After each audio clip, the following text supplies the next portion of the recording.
ಸಮಸ್ತ ವಿಶ್ವ plus TV ವೀಕ್ಷಕರಿಗೆ ಪ್ರಣಾಮ, ನಮಸ್ಕಾರ.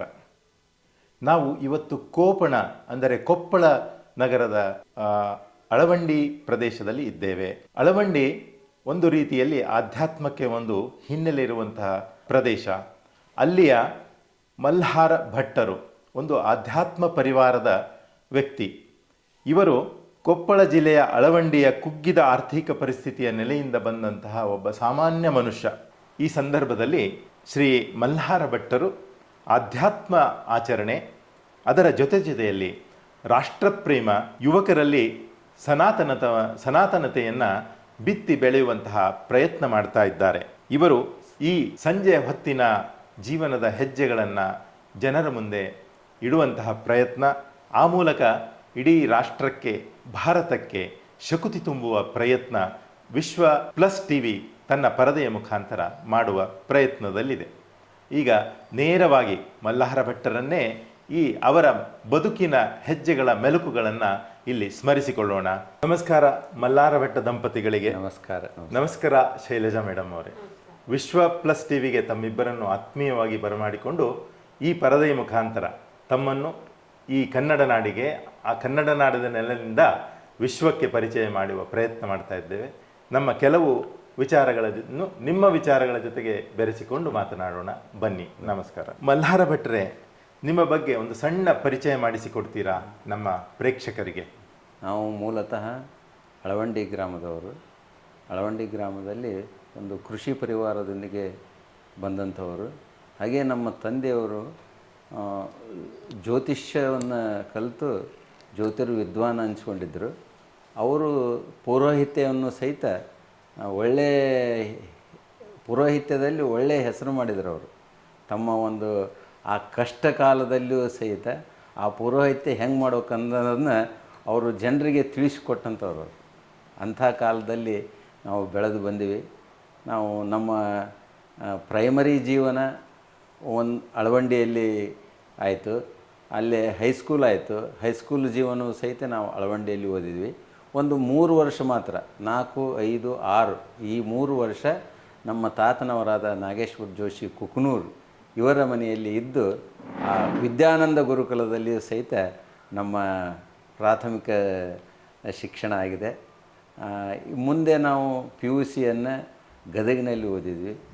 ಗದಗಿನಲ್ಲಿ ಓದಿಂದ ಆರ್ಥಿಕ ಮುಗ್ಗಟ್ಟಿನಿಂದ ನಾನು PUC ಆಗಿಂದ ನಮ್ಮ ಈ ವಿದ್ಯಾ ಕುಂಠಿತ ಆಯಿತು. ಮತ್ತು ನಮ್ಮ ತಮ್ಮನ ಒಂದು ವಿದ್ಯಾಭ್ಯಾಸಕ್ಕೆ ನಾವು ಊರಿಗೆ ಬಂದು ಈ ಅಗ್ರಿಕಲ್ಚರ್ ಮಾಡ್ಲಿಕ್ಕೆ ಹತ್ತಿದ್ವಿ. ಆತಂದು ಮುಗೀತು. ಆಮೇಲೆ ನಾನು BSc ಓದಿದೆ. ನಾನು BSc 3ನೇ ವರ್ಷ ಓದ್ತಾ ಇದ್ವಿ. ಆವಾಗ ಏನಂತಂದ್ರೆ ನನಗೂ ಸಹಿತ ನೌಕರಿ ಬಂತು. ನಮ್ಮ ತಮ್ಮನಿಗೂ BSc 2ನೇ ವರ್ಷ ಇದ್ದಾಗ ಆತಗೂ ನೌಕರಿ ಬಂತು. ಅದು ನನಗಿನ್ನ ಮುಂಚೆ ಆತಗೆ ಬಂತು. ನಾನು ಮತ್ತು BSc ಬಿಟ್ಟು ಹೋಗಿಂದ ನಾನು BSc ಓದ್ಲಿಕ್ಕೆ ಹತ್ತಿದೆ. ನಂದು 2 ವರ್ಷ ಮುಗಿದಿತ್ತು. 3ನೇ ವರ್ಷ BScಗೆ ನನ್ನ ನೌಕರಿ ಬಂದದ್ದಕ್ಕೆ ವಿದ್ಯಾಭ್ಯಾಸವನ್ನು ನಾವು ಅಲ್ಲಿಗೆ ಮೊಟಕುಗೊಳಿಸಿ ನಮ್ಮ ವೃತ್ತಿ ಜೀವನವು 1984ರಲ್ಲಿ ಚಾಲುವಾಯಿತು. ನಮ್ಮ ಸರ್, ಈಗ ನೀವು ವೃತ್ತಿ ಜೀವನದ ವಿಚಾರ ಹೇಳಿದ್ರಿ. ನಿಮ್ಮ ತಮ್ಮ ಪರಿವಾರದ ಬಗ್ಗೆ ನಿಮ್ಮ ಕಳಕಳಿಯನ್ನು ತೋರಿಸಿದ್ರಿ, ಕೃಷಿ ಮಾಡಿದ್ರಿ. ವೃತ್ತಿ ಜೀವನದ ನೆನಪುಗಳನ್ನು ಹೇಗೆ ಮೆಲುಕು ಹಾಕ್ತೀರಿ? ವೃತ್ತಿ ಜೀವನದ ನೆನಪು ಅದು ಒಂದು ನಮಗೆ ರೋಮಾಂಚನ ಅನ್ನಿಸ್ತದೆ. ಈಗ ನಮಗೆ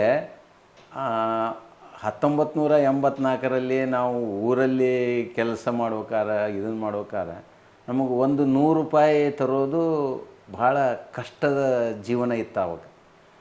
ಆ ಸಮಯದೊಳಗೆ ನನಗೆ 1980ರಾಗ ಬ್ಯಾಂಕಿನ ನೌಕರಿ ಬಂತು. ಅವು ಮೊದಲ 3-6 ತಿಂಗಳ ಸ್ಟೈಫಂಡ್ರಿ ಅಂಥೇಳಿ ತೊಗೊಂಡ್ರು ಅವರು. ಆವಾಗ 300 ರೂಪಾಯಿ ಕೊಡ್ತಿದ್ರು, ಕೇವಲ 300 ರೂಪಾಯಿ. ನಾವು ಆವಾಗ ಬಳ್ಳಾರಿಯಲ್ಲೇ ಇರ್ತಿದ್ವಿ.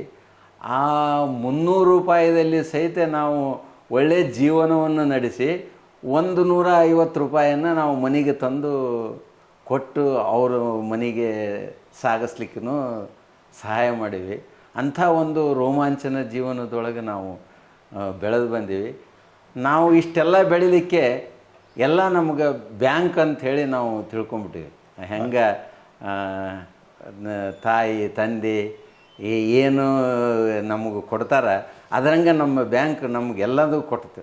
ಅದು ಬ್ಯಾಂಕ್ ನಾವು ಬೆಳೆದ್ವಿ, ಆ ಬ್ಯಾಂಕ್ನೂ ಬೆಳೀತು. ಈಗ ಬ್ಯಾಂಕ್ ಬೆಳೀತು ಅಂತ ಹೇಳ್ತಾ ಇದ್ದೀರಿ, ಆ ಬ್ಯಾಂಕ್ ಯಾವುದು? ನೀವು ಉಳಿತಾಯದ ಬಗ್ಗೆನೂ ಯುವಕರಿಗೆ ಒಂದು ಸಂದೇಶ ಇಲ್ಲಿ ಕೊಟ್ರಿ. ಅರ್ನ್ ಮಾಡಿದ್ದಂತಹ ಗಳಿಸಿದಂತಹ ಅಷ್ಟು ದುಡ್ಡು ವೈಯಕ್ತಿಕಕ್ಕೆ ಬಳಸದೆ ಪರಿವಾರದವರಿಗೂ ಒಂದಷ್ಟು ಕೊಡಬೇಕು, ಒಂದಷ್ಟು ಉಳಿತಾಯದ ಮನೋಕಲ್ಪನೆ ಬೆಳೆಸ್ಕೊಳ್ಬೇಕು ಅನ್ನುವ ಒಂದು ವಿಚಾರ ನೀವು ಹೇಳಿದ್ರಿ. ಅದ್ರ ಬಗ್ಗೆ ಒಂಚೂರು ಹೇಳ್ತೀರಾ? ನಾವು ಮತ್ತು ನೀವು ಮೊದಲೇ ನೀವು ನಮ್ಮ ಪರಿಚಯದಂಗೆ ನಾವು ಒಂದು ಬಡ ಕುಟುಂಬದಿಂದ ಬಂದಂಥವರು, ಊರಲ್ಲಿ ಕಷ್ಟ ನಷ್ಟಗಳನ್ನು ಅನುಭವಿಸಿದ್ದು ನಮ್ಮ ಜೀವನಕ್ಕೆ ದಾರಿ ಆಗ್ತದೆ ಅನ್ನೋದು ಒಂದು ದೃಷ್ಟಿ ಇಟ್ಟುಕೊಂಡು ನಾವು ಹೋದಲ್ಲಿಯೂ ಸಹಿತ ನಮ್ಮ ಜೀವನವನ್ನು ಸರಿಯಾಗಿ ನೋಡಿಕೊಂಡು ಇದ್ದದ್ದನ್ನು ಹೆಚ್ಚಿನ ರೀತಿ ಖರ್ಚು ಮಾಡಲಾರ್ದಂಗೆ ಇಟ್ಟು ಅದನ್ನು ಮನೆಗೆ ಕೊಡೋಂಥದ್ದು ಒಂದು ಪರಿಪಾಠವನ್ನು ಹಾಕ್ಕೊಂಡು ಬಂದಿದ್ವಿ. ಯುವಕರಿಗೆ ಇದು ಮಾರ್ಗದರ್ಶನ, ಇದು ಎಲ್ಲರಿಗೂ ಮಾರ್ಗದರ್ಶನ ಆಗಬೇಕಿದು. ಇದು ಯಾಕಂದ್ರೆ ನಮ್ಮ ಭಾರತ ದೇಶದ ಆರ್ಥಿಕತೆ ಅದರಲ್ಲಿ ಹೇಳಿದೆ. ಸಣ್ಣ ಸಣ್ಣ ಉಳಿತಾಯದಿಂದನೇ ನಮ್ಮ ಭಾರತದ ಆರ್ಥಿಕತೆ ಸದೃಢವಾಗಲಿಕ್ಕೆ ಕಾರಣ ಆಗ್ಯದ. ಈಗ 5 ಟ್ರಿಲಿಯನ್ ಬೇಕಾದ್ರೆ ಈ ಸಣ್ಣ ಸಣ್ಣ ಆರ್ಥಿಕತೆನೇ ನಮ್ಮ ದೇಶದ ಒಂದು ಬೆನ್ನೆಲುಬಾಗಿ ನಿಂತದ. ಸರ್, ನೀವು ಬ್ಯಾಂಕಿನ ವಿಷಯ ಹೇಳ್ತಾ ಇದ್ದೀರಿ, ಉಳಿತಾಯದ ಬಗ್ಗೆ ಹೇಳ್ತಿದ್ದೀರಿ, ನಾವು ದೇಶದ ಆರ್ಥಿಕ ವಿಚಾರಗಳು, ಯುವಶಕ್ತಿ ಎಲ್ಲ ಮಾತಾಡ್ತಾ ಇದ್ದೀವಿ. ಬ್ಯಾಂಕ್ ಯಾವುದು ಅಂತ ಹೇಳಲಿಲ್ಲ ತಾವು. ನಮ್ಮದು ತುಂಗಭದ್ರಾ ಗ್ರಾಮೀಣ ಬ್ಯಾಂಕ್ ಅಂತ ಹೇಳಿತ್ತು. ಮೊದಲ 1976ರಲ್ಲಿ ಇಂದಿರಾ ಗಾಂಧಿಯವರು ಇದ್ದ ಕಾಲಾಗ ಬ್ಯಾಂಕ್ ಏನು ರಾಷ್ಟ್ರೀಕರಣ ಮಾಡಿಲ್ಲ. ಆಕೆ ರಾಷ್ಟ್ರೀಕರಣ ಮಾಡಿದರೂ ಸಹಿತ ಇವು ದೊಡ್ಡ ದೊಡ್ಡ ಬ್ಯಾಂಕುಗಳು ಏನಂದ್ರೆ ಬಡವರು ಮತ್ತು ರೈತರಿಗೆ ಅದು ಮುಟ್ಟಲಿಲ್ಲ. ಬ್ಯಾಂಕ್ಗಳ ರಾಷ್ಟ್ರೀಕರಣ ಆದರೂ ಸಹಿತ ಆದ ಕಾರಣ ಅದನ್ನೊಂದು ಇದನ್ನು ಗುರಿಯಾಗಿಟ್ಟುಕೊಂಡು 1976ರಲ್ಲಿ ಇಂದಿರಾ ಗಾಂಧಿಯವರು RRB ಆ್ಯಕ್ಟ್ ಅಂಥೇಳಿ ಪಾರ್ಲಿಮೆಂಟ್ನಲ್ಲಿ ಆ್ಯಕ್ಟನ್ನು ಮಾಡಿ ನಮ್ಮ ಗ್ರಾಮೀಣ ಬ್ಯಾಂಕ್ಗಳು ಸ್ಥಾಪನೆ ಆದವು. ಪ್ರಥಮವಾಗಿ 96 ಗ್ರಾಮೀಣ ಬ್ಯಾಂಕ್ಗಳು ಒಟ್ಟು ನಮ್ಮ ದೇಶದಲ್ಲಿ ಸ್ಥಾಪನೆ ಆದವು. ಅವು ಏನಂದ್ರೆ ಪ್ರಾದೇಶಿಕ ಜಿಲ್ಲೆ, ಒಂದು ಜಿಲ್ಲೆ 2 ಜಿಲ್ಲೆಯನ್ನು ಸೇರಿಸಿ ಗ್ರಾಮೀಣ ಬ್ಯಾಂಕ್ಗಳನ್ನು ಮಾಡ್ತಿದ್ರು. ಹಾಗಾಗಿ ನಮ್ಮದು ಏನಂತಂದ್ರೆ ಬಳ್ಳಾರಿ ಮತ್ತು ರಾಯಚೂರು ಜಿಲ್ಲೆ, ಹಳೆಯದು ರಾಯಚೂರು ಜಿಲ್ಲೆ ಮತ್ತು ಬಳ್ಳಾರಿ ಜಿಲ್ಲೆ ಸೇರಿ ನಮ್ಮದು ತುಂಗಭದ್ರಾ ಗ್ರಾಮೀಣ ಬ್ಯಾಂಕ್ ಇತ್ತು. ಮತ್ತು ಬ್ಯಾಂಕಿನ ಒಂದು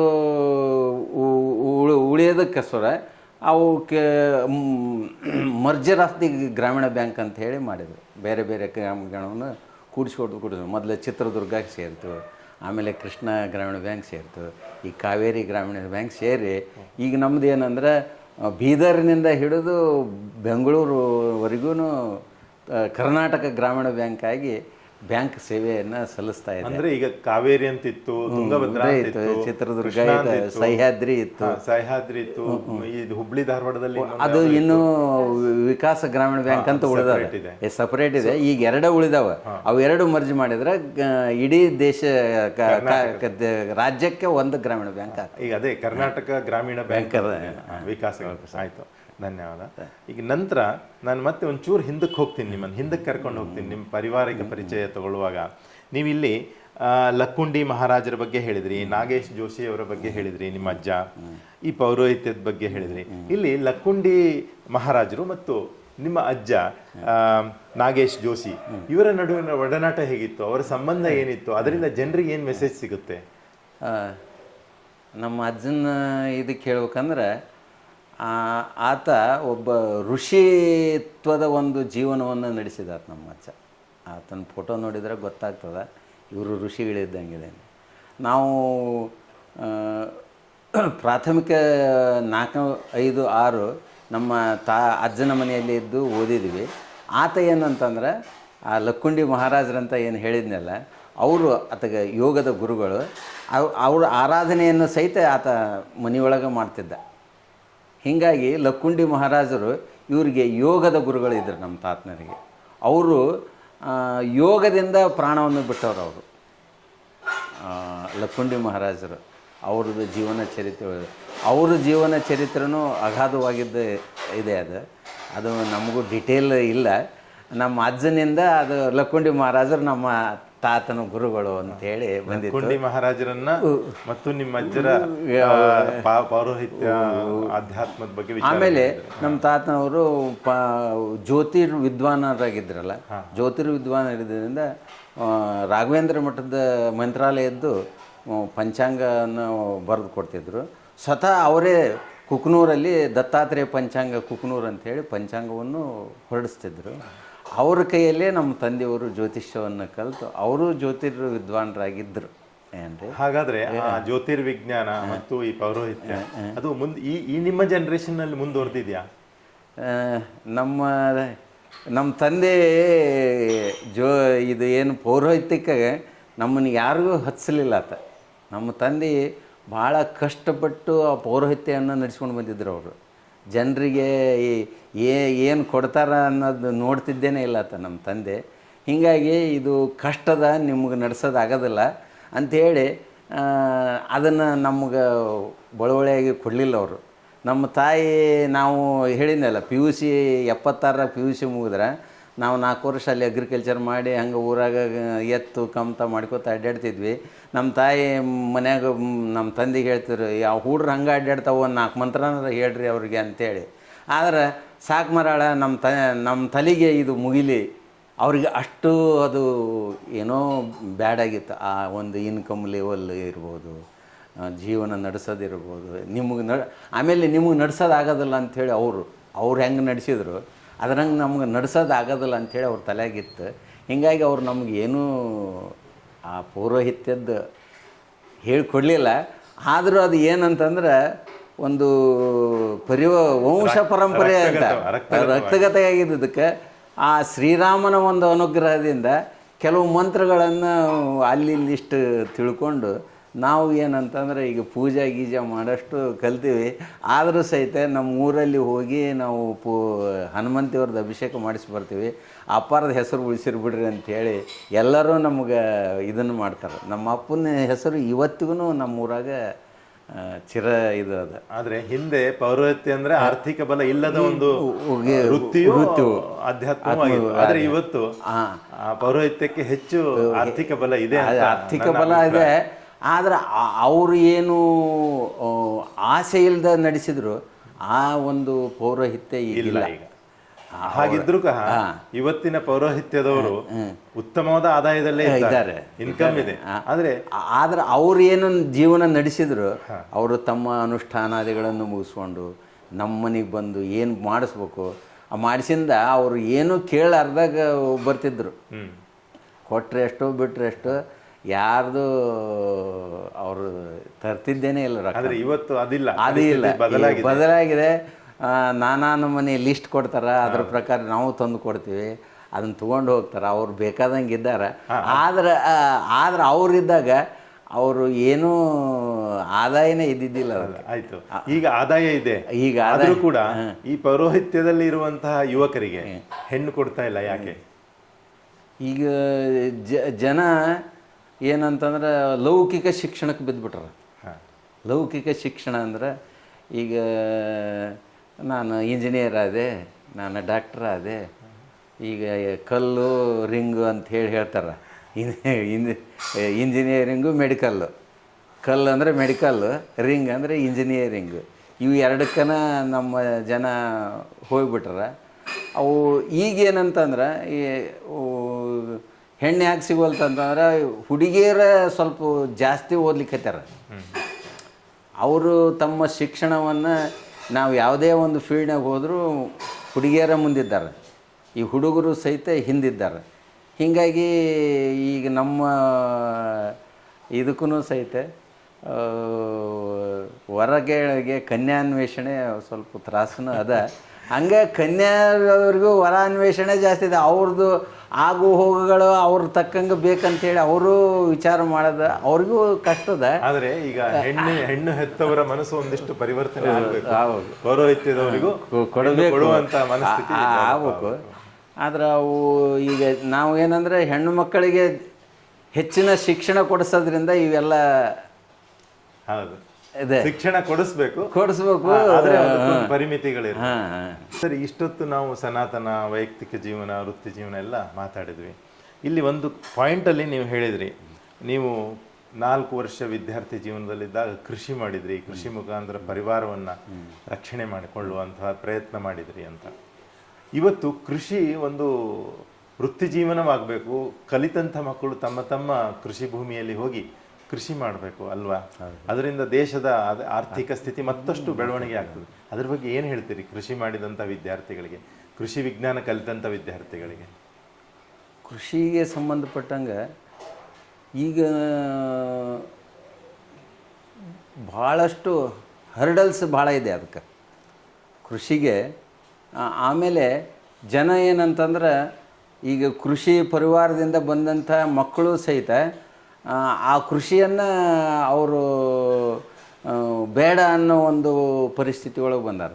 ನಮ್ಮದು ಕೃಷಿ ಕುಟುಂಬ ಆದರೂ ಸಹಿತ, ಕೃಷಿ ಕುಟುಂಬದಾಗ ಬೆಳೆದವರು ಸಹಿತ ಆ ಕೃಷಿ ಅವಲಂಬನ ಬೇಡ ಅಂತ ಹೆಂಗೆ ನಮ್ಮ ತಂದೆಯವರು ನಮ್ಮ ಪೌರೋಹಿತ್ಯ ಬೇಡ ಅಂತ ಹೇಳಿ ನಮಗೆ ಬಿಟ್ಟು ಹೋದರು, ಅವರು ಸಹಿತ ಈಗ ಕೃಷಿ ಕುಟುಂಬದವರು ಸಹಿತ ನೀವು ಕೃಷಿ ಕುಟುಂಬ ಸಾಕಪ್ಪ ಅನ್ನೋ ಒಂದು ಪರಿಸ್ಥಿತಿ ಬರ್ತದೆ. ಯಾಕಂದ್ರೆ ಅಲ್ಲಿ ಅನಿಯಮಿತವಾದ ಮಳೆ ಬೀಳ್ತದೆ. ಮಳೆ ಈ ವರ್ಷ ನೋಡ್ರಿ ಹೋಗ್ಬಿಡ್ತದೆ, ಭಾಳ ಕಷ್ಟ. ಆಮೇಲೆ ಹೀಗಾಗಿ ಅವ್ರಿಗೆ ಅದನ್ನು ತಡ್ಕೊಳೋಷ್ಟು ಶಕ್ತಿ ಇಲ್ಲ. ಆಮೇಲೆ ನಾವು ಈಗ ಹಳೆ ನಮ್ಮ ರೈತಾಕಿ ಏನದಂದ್ರೆ ಓಲ್ಡ್ ಟ್ರೆಡಿಷನ್ ಪ್ರಕಾರ ಹೋಗ್ತಾರೆ. ಹೊಸದಕ್ಕೆ ಸ್ವಿಚ್ ಓವರ್ ಆಗಲಿಕ್ಕೆ ಅವರು ಆಗೋದೇ ಇಲ್ಲ. ಅದು ಸ್ವಿಚ್ ಓವರ್ ಆದ್ರೇನೆ ಅವ್ರು ಏನಂದ್ರೆ ಹೊಸದಕ್ಕೆ ಏನಾದ್ರು ಸ್ವಿಚ್ ಓವರ್ ಆದ್ರೆ ಅಂತಂದ್ರೆ ಒಳ್ಳೆ ರೀತಿ ಒಳಗೆ ಅವರು ಎದ್ದು ಬರ್ತಾರೆ. ಆದ್ರೆ ಅವರು ಆ ಸ್ವಿಚ್ ಓವರ್ ಅಂತವಲ್ಲ, ಆ ಸ್ವಿಚ್ ಓವರ್ ಆಗಲಿಕ್ಕೆ ತಯಾರಿಲ್ಲ ಅವರು. ಆ ಸ್ವಿಚ್ ಓವರ್ ಆಗಲಿಕ್ಕೆ ಅದಕ್ಕಾಗಿ ಕಲ್ತಂತ ಮಕ್ಕಳು ಹಳ್ಳಿಗಳಿಗೆ ಬರಬೇಕು. ಹೌದೌದು. ಈಗ ಕೆಲವು ಇಂಜಿನಿಯರಿಂಗ್ ವಿದ್ಯಾರ್ಥಿಗಳು, ಕೆಲವರು BSc ಅಗ್ರಿ ಆದವರು, ತೋಟಗಾರಿಕೆ, ಆಮೇಲೆ ಎನಿಮಲ್ ಹಸ್ಬೆಂಡ್ರಿ ಮಾಡಿದವರು ಎಲ್ಲರೂ ಸಹಿತ ಹಳ್ಳಿಗಳಿಗೆ ಬಂದು ತಮ್ಮ ತಮ್ಮ ಹೊಲದಲ್ಲಿ ಅದನ್ನು ಅಳವಡಿಸಿದ್ರೆ ಅಲ್ಲಿ ಒಂದು ವಾತಾವರಣವನ್ನು ಒಳ್ಳೆಯ ರೀತಿಯಲ್ಲಿ ಮಾಡಬಹುದು ಅವರು. ಲೋಕಲ್ ಫಾರ್ ವೋಕಲ್ ಇದಕ್ಕೆ ಇದು ಒಂದು ಶಕ್ತಿಯಾಗಿ ನಿಂದಿರ್ತದೆ. ಆದ್ರೆ ಅವರು ಅದನ್ನು ಮಾಡಿಕೊಳ್ಳಿಕ್ಕೆ ತಯಾರಾಗಬೇಕು. Very nice. ಈಗ ಸರ್, ನೀವು ವೃತ್ತಿ ಜೀವನದಲ್ಲಿ ಇದ್ದೀರಿ, ನಿವೃತ್ತಿ ಜೀವನದಲ್ಲಿ ಏನು ಕೆಲಸ ಮಾಡ್ತಾ ಇದ್ದೀರಿ? ನಿಮ್ಮನ್ನು ಹೇಗೆ ನೀವು ಎಂಗೇಜ್ ಆಗಿ ಇಟ್ಕೊಂಡಿದ್ದೀರಿ? ನಾವು ವೃತ್ತಿ ಜೀವನದೊಳಗೂ ಸಹಿತ ಭೈರಾಪುರದ ರಾಮದೇವರು ಅಂತ ನೀವು ನೋಡಿ ಬಂದಿರಿ ಗುಡಿನ. ಆ ಭೈರಾಪುರ ರಾಮದೇವರು ಏನಂತಂದ್ರೆ ನಮ್ಮ ಪೌರೋಹಿತಿಕಿ ಅಲ್ಲೇ ಉಗಾದಿ ಪಾಡ್ಯದಿಂದ ದಶಮಿವರೆಗೂ 10 ದಿನ ಉತ್ಸವ ನಡೀತದೆ ಅಲ್ಲಿ. ಆ 10 ದಿನ ಉತ್ಸವ ಸಹಿತ ಅಲ್ಲಿ ಭೈರಾಪುರದಲ್ಲಿ ಅದರ ಪೂಜಾರಿ ಬೇರೆ ಇದ್ದರು. ಅದಕ್ಕಾಗಿ ಪೂಜೆ ಮಾಡೋಂಥವ್ರು ಪುರೋಹಿತ ಫ್ಯಾಮಿಲಿ ಇತ್ತು, ಅವರು ಪೂಜೆ ಮಾಡೋದು. ಆದರೆ ಈ 10 ದಿನ ಅಂದರೆ ಪಾಡ್ಯದಿಂದ ಹಿಡಿದು ರಾಮನವಮಿ ದಶಮಿ ತನಕ, ರಾಮನವಮಿ ಜನ್ಮೋತ್ಸವ ಮಾಡ್ತಿದ್ವಿ. ಆಮೇಲೆ ದಶಮಿ ದಿನ ಕಲ್ಯಾಣೋತ್ಸವ ಮಾಡಿ ಆ ರಾಮನವಮಿ ಉತ್ಸವವನ್ನು ಮುಗಿಸ್ತಿದ್ವಿ. ಅದು ಏನಂದ್ರೆ ನಮ್ಮದು ವಂಶ ಪಾರಂಪರಿಕವಾದ ಒಂದು ಬಾಬ್ ಅಂತಾರಲ್ಲ, ಜ್ಯೋತಿಷ್ಯದ ಬಾಬ್ ಇತ್ತಲ್ಲಿ. ಹೀಗಾಗಿ ನಾವು ಅಲ್ಲಿ ನಮ್ಮ ತಂದೆಯವರು, ನಮ್ಮ ಕಕ್ಕನವರು, ನಮ್ಮ ಅಜ್ಜನವರು ಎಲ್ಲರೂ ಅದನ್ನು ನಡೆಸಿಕೊಟ್ಟು ಬಂದಿದ್ದರು. ಅದು ವಶಹತ ಒಂದು ಇದರಿಂದ ಅಲ್ಲಿ ಅವೆಲ್ಲ ಕೆಲಸಗಳು ನಿಂತುಬಿಟ್ಟು ನಿಂತಿಂದ ನಾವೇನು ಮಾಡಿದ್ವಿ, ಇನ್ನೂ ನನ್ನ ವೃತ್ತಿ ಜೀವನ ಇದ್ದಾಗೂ ಸಹಿತ ಅದನ್ನು ನಾನು ಶುರು ಮಾಡಿದೆ ಅಲ್ಲೇ. ಈಗ ಸುಮಾರು 25 ವರ್ಷ ಆಗ್ತದೆ. 25 ನಾನು ವೃತ್ತಿ ಜೀವನದೊಳಗೂ ಸಹಿತ ಅಲ್ಲಿ ಎಲ್ಲ 1 ವರ್ಷ ಎಲ್ಲ ಕಾರ್ಯಕ್ರಮಗಳು ನಿಂತುಬಿಟ್ಟು ನಿಂದಿರಬಾರ್ದು ಅಂಥೇಳಿ ಇಲ್ಲಿ ರಾಮಶಾಸ್ತ್ರಿ ಅಂಥೇಳಿ, ಕೃಷ್ಣಶಾಸ್ತ್ರಿ ಅಂಥೇಳಿ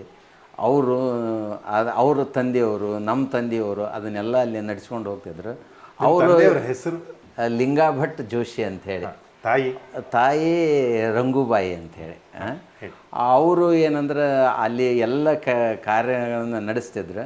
ಅದಕ್ಕೆ ನಾವು ನಡೆಸಣ್ರಪ್ಪ, ನಮಗೀಗೇನು ಆವಾಗ ಎಷ್ಟೋ ಕಷ್ಟದಿಂದ ಅವರು ಸಾಲ ಮಾಡಿ ಕಿರಾಣಿ ಒಯ್ದು ತಲೆ ಮೇಲೆ ಇಟ್ಕೊಂಡು ಹೋಗಿ ಉತ್ಸವ ನಡೆಸ್ತಿದ್ರು. ನಮ್ಗೆ ಅಂಥದ್ದಿಲ್ಲ, ಈಗ ದೇವರು ಕೊಟ್ಟ ನಾವು ಮಾಡೋಣ ಅಂಥೇಳಿ ಅಲ್ಲೇ ನಾವು ರಾಮನ ಸೇವೆ ಮಾಡ್ಲಿಕ್ಕೆ ಹತ್ತಿಂದ ಈ ಆಧ್ಯಾತ್ಮದ ಚಿಂತನೆ ಜಾಸ್ತಿ ಆಗಿದ್ದು ನನಗೆ. ಈ ಆಧ್ಯಾತ್ಮ ಚಿಂತನೆ ಜೊತೆಗೆ ಯುವಶಕ್ತಿಗೆ ಏನು ನೀವು ವೃತ್ತಿ ಜೀವನದ ಅನುಭವಗಳನ್ನು ಕೊಟ್ಟು ರಾಷ್ಟ್ರ ಸಮಾಜ ಕಟ್ಟಕ್ಕೆ ಏನು ಕೆಲಸ ಮಾಡ್ತಾ ಇದ್ದೀರಿ? ನಾನು ಅಲ್ಲೇ ಹುಡುಗರಿಗೆ ಒಳ್ಳೊಳ್ಳೆಯ ಆಟಗಳನ್ನು ಆಡಿಸಿ ದೇಶಭಕ್ತಿಗಳನ್ನು ಹೇಳಿ ವಿವೇಕಾನಂದರ ಚಿಂತನೆಗಳನ್ನು ಭಾಳ ತುಂಬಿನಿ ಹುಡುಗತಿಗೆ. ನಾನು ವಿವೇಕಾನಂದರ ಸಣ್ಣದು ವಿದ್ಯುತ್ವಾಣಿ ಅಂತ ಹೇಳಿ ಒಂದು ಪುಸ್ತಕ ಬರ್ತಿತ್ತು.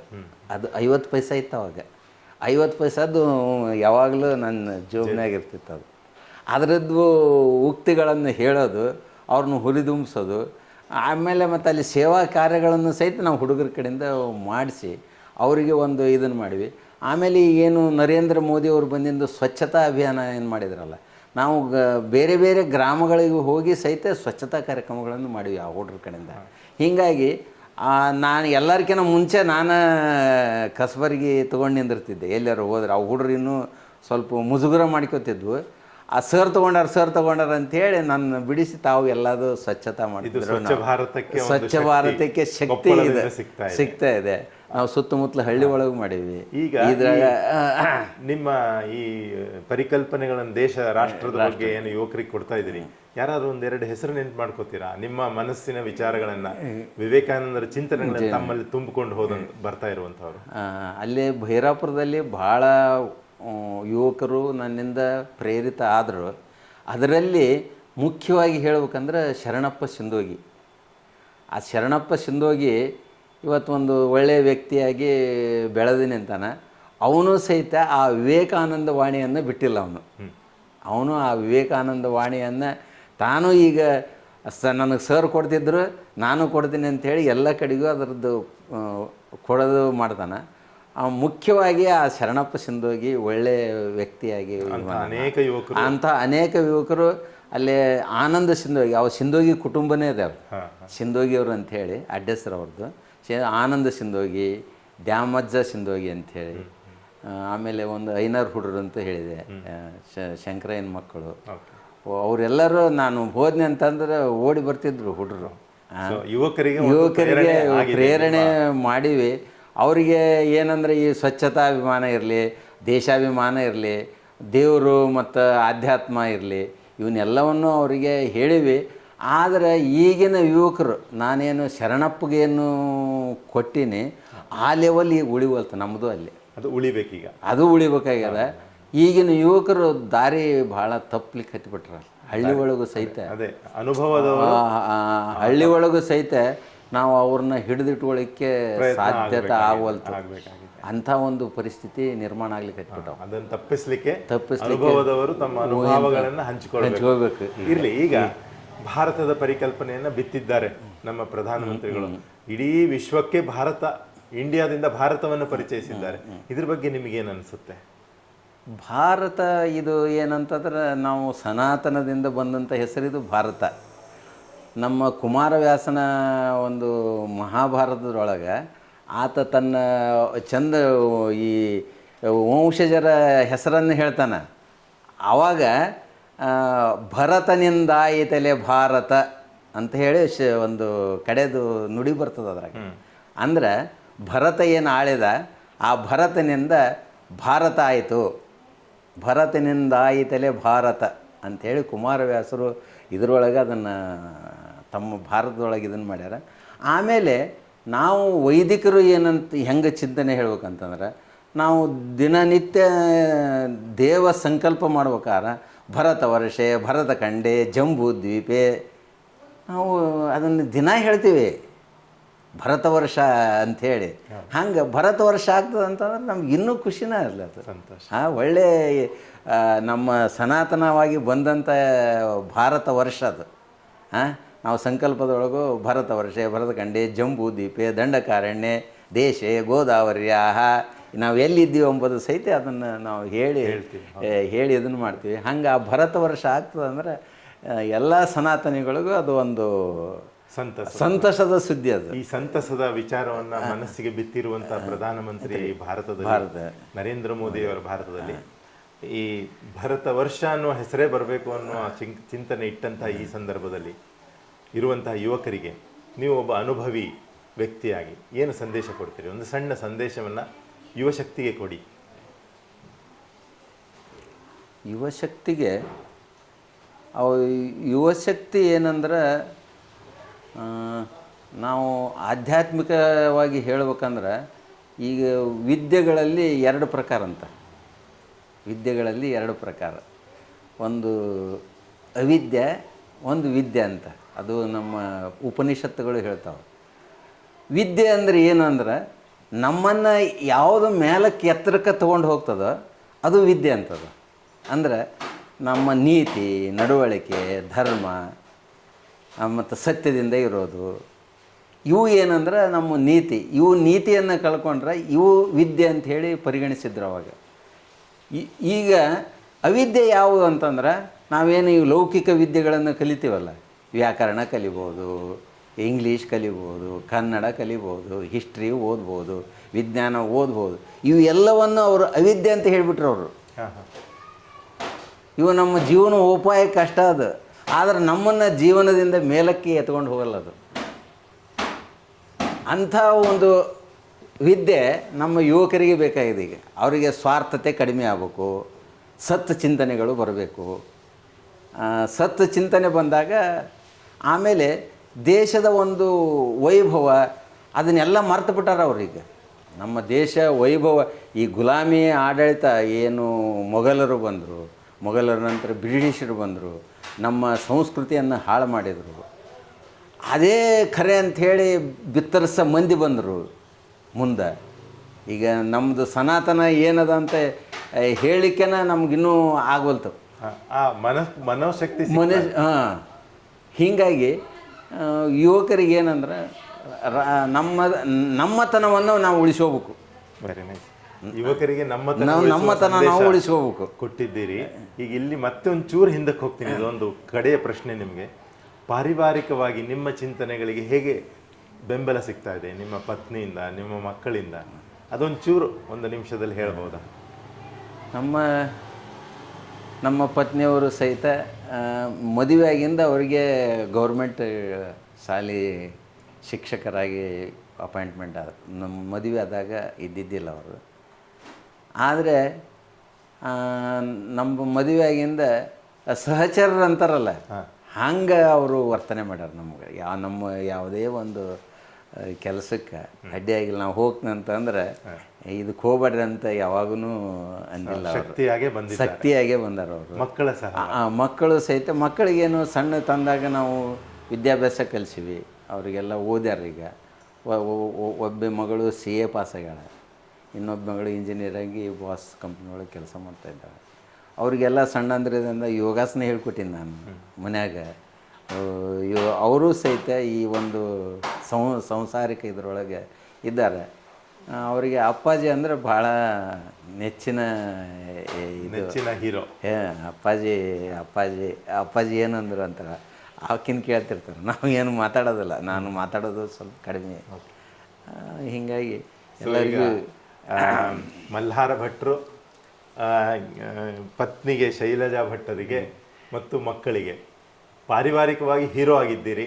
ನಿಮ್ಮ ಹೀರೋಗಿರಿ ರಾಷ್ಟ್ರ ಕಟ್ಟುವಲ್ಲಿ, ಯುವಕರ ಶಕ್ತಿಯನ್ನು ಬೆಳೆಸುವಲ್ಲಿ, ಮೋದಿಯವರ ಪರಿಕಲ್ಪನೆಯ ಭಾರತದ ಹೆಸರನ್ನು ಇನ್ನಷ್ಟು ಮೇಲೆ ತಂದುಕೊಂಡು ಇಂಡಿಯಾ ಭಾರತವಾಗುವುದರಲ್ಲಿ ನಿಮ್ಮ ಶಕ್ತಿ ಇನ್ನಷ್ಟು ದೇಶಕ್ಕೆ ಸಮರ್ಪಣೆ ಆಗ್ತಾ ಇರಲಿ. ಅದು ಯುವಕರಿಗೆ ಮಾರ್ಗದರ್ಶನವಾಗಲಿ ಎಂದು ವಿಶ್ವ ಪ್ಲಸ್ TV ತಮಗೆ ಶುಭ ಕಾಮನೆಗಳನ್ನು ಹೇಳುತ್ತಾ ಇವತ್ತಿನ ಈ ಸಂದರ್ಶನವನ್ನು ಮುಗಿಸ್ತಾ ಇದ್ದೇನೆ. ಮತ್ತೆ ನಾವು ಇಂತಹ ವಿಚಾರಗಳನ್ನು ಮಂಥನ ಮಾಡುವುದಕ್ಕೆ ಸೇರೋಣ. ಈ ಕಾರ್ಯಕ್ರಮ ಮುಗಿಸ್ತಾ ಇದ್ದೇನೆ. ನಮಸ್ಕಾರ, ಇಬ್ಬರಿಗೂ ನಮಸ್ಕಾರ. ಆತ್ಮೀಯ ವೀಕ್ಷಕರೇ, ಇಷ್ಟೊತ್ತು ಮಲ್ಹಾರ ಭಟ್ಟರ ಜೊತೆಗೆ ಅವರ ಪತ್ನಿಯನ್ನು ಕೂರಿಸಿಕೊಂಡು ನಡೆಸಿದಂತಹ ಮಂಥನ ಚಿಂತನದಲ್ಲಿ ಅನೇಕ ವಿಚಾರಗಳು ನಿಮ್ಮ ಮುಂದೆ ತೆರೆದಿಟ್ಟಿದ್ದೇವೆ. ಇಲ್ಲಿ ಭರತಖಂಡೆ, ಭರತವರ್ಷೆ ಅನ್ನುವಂತಹ ಏನು ಸಂಧ್ಯಾವಂದನದಲ್ಲಿ ಬರುವಂಥ ಭಾರತದ ನಿತ್ಯ ಪ್ರೊನೌನ್ಸೇಷನ್ನು ಇವತ್ತು ನರೇಂದ್ರ ಮೋದಿಯವರು ವಿಶ್ವಕ್ಕೆ ಇಂಡಿಯಾವನ್ನು ಭಾರತವಾಗಿ ಹೇಗೆ ಇಂಪ್ಯಾಕ್ಟ್ ಮಾಡ್ತಾ ಇದ್ದಾರೋ ಅಂಥ ಸಂದರ್ಭದಲ್ಲಿ ನಮ್ಮ ಯುವಕರೆಲ್ಲ ಈ ಇಂಡಿಯಾವನ್ನು ಭಾರತವಾಗಿ ಪರಿವರ್ತನೆ ಮಾಡುವುದಕ್ಕೆ ತಮ್ಮ ಶಕ್ತಿಯನ್ನು ಸದುಪಯೋಗ ಮಾಡಿಕೊಂಡು ರಾಷ್ಟ್ರದ ಸನಾತನತೆ, ಕೃಷಿ, ವಿದ್ಯೆ ಎಲ್ಲವನ್ನೂ ಬೆಳೆಸಿಕೊಳ್ಳುತ್ತಾ ಗ್ರಾಮದಿಂದ ಗಾಂಧಿಯವರು ಕೊಟ್ಟಂತಹ ಸಂದೇಶವೇನಿದೆ ಗ್ರಾಮ ಸ್ವರಾಜ್ಯದ ಮುಖಾಂತರ 5 ಟ್ರಿಲಿಯನ್ ಮಟ್ಟದ ಆರ್ಥಿಕ ಬಲಕ್ಕೆ ನಾವೆಲ್ಲ ಹೋಗಬೇಕಾದರೆ, ಈ ಭಾರತವನ್ನು ಬೆಳೆಸಬೇಕಾದರೆ ನಮ್ಮೆಲ್ಲ ಯುವಕರು ಗ್ರಾಮ ಮಟ್ಟದಲ್ಲಿ ಬಂದು ತಮ್ಮ ಜ್ಞಾನದ ವಿದ್ಯೆಯನ್ನು ಕೃಷಿಯಲ್ಲಿ, ಸನಾತನತೆಯಲ್ಲಿ, ಸ್ಥಳೀಯ ಉದ್ಯೋಗಗಳಲ್ಲಿ ವಿನಿಯೋಗ ಮಾಡಿಕೊಂಡು ಈ ಆರ್ಥಿಕ ಬಲವನ್ನು ಬೆಳೆಸಿಕೊಳ್ಳಬೇಕು, ಭಾರತವನ್ನು ಬೆಳೆಸಬೇಕು ಅನ್ನುವ ಒಂದು ವಿಶೇಷವಾದಂತಹ ಸಂದೇಶವನ್ನು ಶ್ರೀ ಮಲ್ಹಾರ ಭಟ್ಟರು ಕೊಟ್ಟಿದ್ದಾರೆ. ಈ ಎಲ್ಲವನ್ನು ನಮ್ಮ ಯುವಕರು ಸದ್ಬಳಕೆ ಮಾಡಿಕೊಂಡು ತಮ್ಮ ಜೀವನವನ್ನು ರಹದಾರಿಯಲ್ಲಿ ಬೆಳಕಿನ ಕಿರಣಗಳೊಂದಿಗೆ ಸಾಗಿಸಿಕೊಂಡು ಬಂದರೆ ನಮ್ಮ ವಿಶ್ವ ಪ್ಲಸ್ ಟಿವಿಯ ಈ ಪ್ರಯತ್ನ ಸಫಲತೆಯನ್ನು ಪಡೆಯುತ್ತದೆ. ನಮ್ಮೆಲ್ಲ ವಿಡಿಯೋಗಳನ್ನು ವೀಕ್ಷಿಸಿ ನಿಮ್ಮವರಿಗೆ ಫಾರ್ವರ್ಡ್ ಮಾಡಿರಿ ಅಂತ ಹೇಳುತ್ತಾ ತಮ್ಮನ್ನು ಮತ್ತೊಮ್ಮೆ ಭೇಟಿಯಾಗ್ತೇನೆ. ಅಲ್ಲಿ ತನಕ ತಮಗೆಲ್ಲರಿಗೂ ನಮಸ್ಕಾರ, ಪ್ರಣಾಮ, ನಮಸ್ಕಾರ, ಪ್ರಣಾಮ. ವಿಶ್ವ ಪ್ಲಸ್, ಜನಹಿತಕ್ಕಿದು ಜ್ಞಾನದ ಜಾಲ.